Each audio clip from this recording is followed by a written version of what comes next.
Disa biseda të publikuara së fundmi kanë bërë bujë të madhe në media, portën e shtypin roz. Bëhet fjalë për përgjigje telefonike me Drejton Ramën, ku ai bën bisedë intime me Xheneta Fetahun. Finalistja e shtëpisë më të famshme në Kosovë numër 3 akuzoi fituesin e këtij edicioni për sjellje të pandershme dhe madje edhe kërcënime. Në lidhje me këtë ka reaguar dhe Eduard Kuqi duke ironizuar me Drilonin, me të cilin tashmë ka prishur raportet.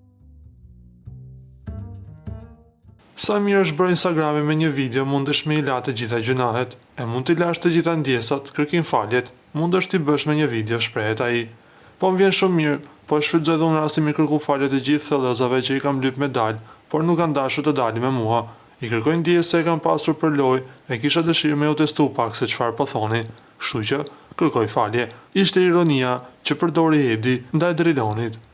Na duhet të themi se Driloni dhe Edi kishin një raport shumë të mirë, përsa ku ishin brenda shtëpisë së famshme në Kosovë.